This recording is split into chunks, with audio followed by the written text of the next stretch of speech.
Cody Rhodes has been having these vignettes the last couple weeks, and he has officially entered himself into the 2023 Royal Rumble. And the real question that's been going around in the wrestling community is, should they have kept Cody Rhodes' return a secret? Because of course, but at the same time, real quick, because we knew of course, by timing, throughout the years, we've had guys that come back from injuries, like Triple H in 2002, where they announced that he was entering the Rumble. And they've also had times where you had injuries like Edge. He entered the Rumble, I believe, in 2010 from an injury and won. But Same with John Cena in 2008. I know, but nobody... Oh, yeah, you're talking about people that, like, won. I was like, but nobody knew that fucking Cena or Edge was going to be there. Since I think I've been saying it on the talk show, since Cody Rhodes left with injury, I was like, he's coming back at the Rumble. I knew that was going to happen too. It was expected. So why would you try your hardest to get, that fan reaction, whatever, of him having a surprise return when everybody's expecting it? The thing is, I'm happy that they announced it, but I hope they don't announce what number it is, because when that time comes, once that music hits, man, the roof in Dallas is gonna be blown the fuck off, man.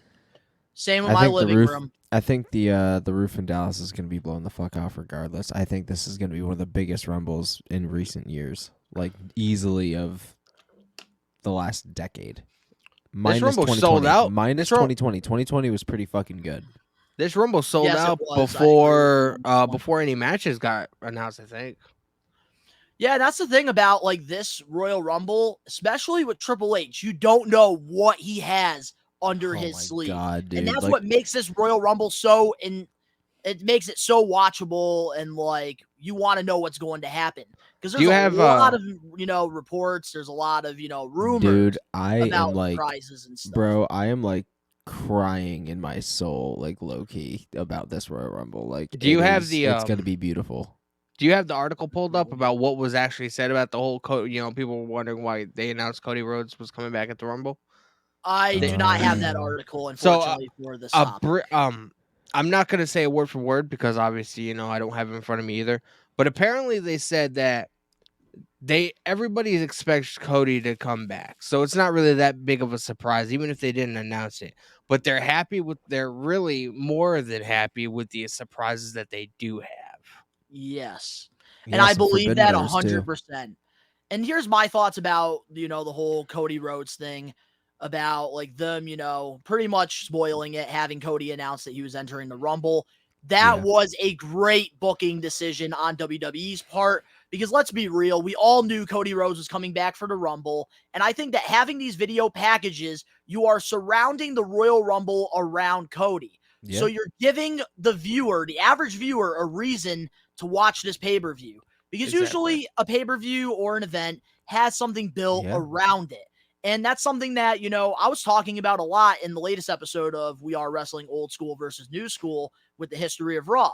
I was talking about how the presentation is not there. And back in the day with television, they would actually, build the show around something, which is why I really love SmackDown, because they've been building it around the bloodline. This Rumble, they're building it around Cody's injury and him coming back, which I love, because of course, he has a goal to win the championship that Dusty Rhodes never won.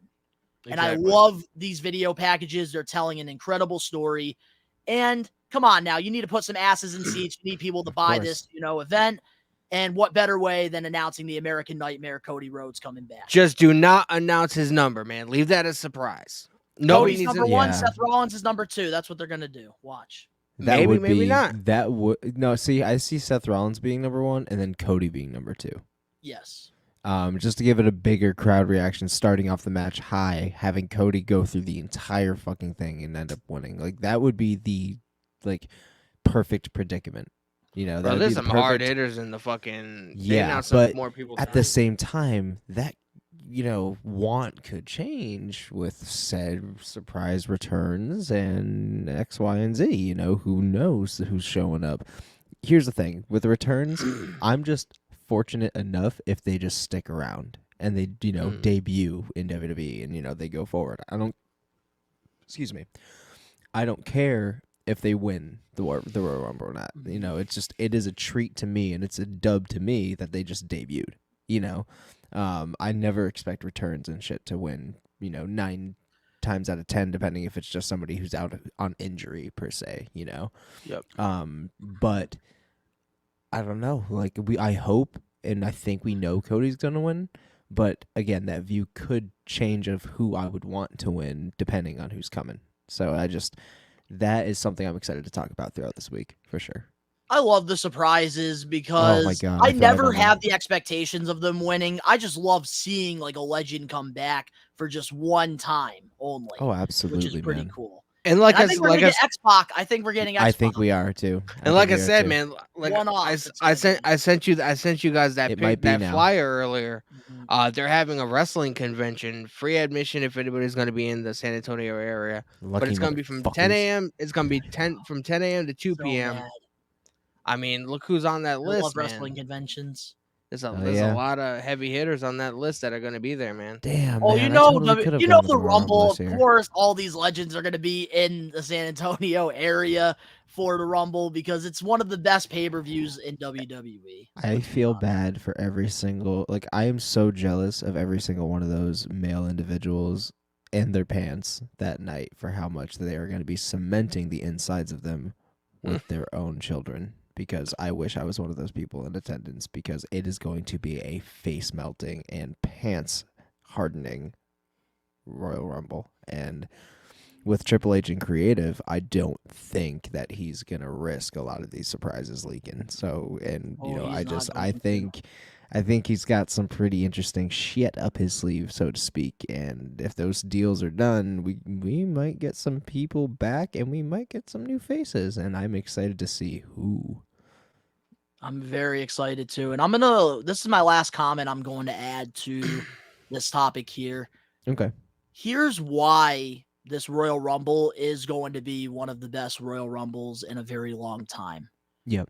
Because I'm not going to take anything away from Vince McMahon and what he's done for the business that he created. He's created lots of unforgivable business. The freaking business. You see, he's given us so many unforgivable memories through the years.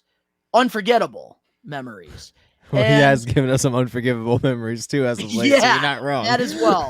I'm not wrong there. Anything you say about Vince, I feel like nobody's ever wrong. See, look, you didn't even when fucking it comes down to it, Vince understands the business, but Triple H understands it more because he was in the ring. He knows what a reaction is. He knows what us fans want. He knows how to work the crowd. He's in the best position for WWE.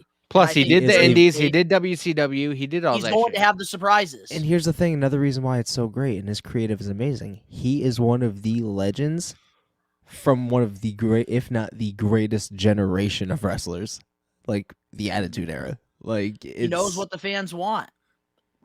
He does. And that's why this Rumble is going to be one of the best ones. Yep, money. That's what. There's a reason why this Rumble sold out before one match was even announced. That's Royal Rumble, dude. You know, I can't even really say that I'm surprised, considering it's the fucking Royal Rumble in general. And that's the biggest fucking show minus WrestleMania in everybody's mind. Everybody is literally only stoked majority for the Royal Rumble and fucking WrestleMania. And yeah, I'm not surprised. But with Triple H ahead of creative, yeah, that shit's gonna fucking sell out. But with Vince McMahon heading creative last year for Royal Rumble and WrestleMania, they had a hard time. They had a hard time trying to move the WrestleMania tickets. I'll tell you why. People were so upset about the booking. You know why they were upset? Especially the Royal Rumble. Last year, there was no surprises in the men's Rumble, at least. The women's, you did have some cool surprises in there. Vince McMahon. But Vince McMahon took away all the fun out of the Royal Rumble. Like he always freaking does in, this time and age. Takes away the fun from professional wrestling.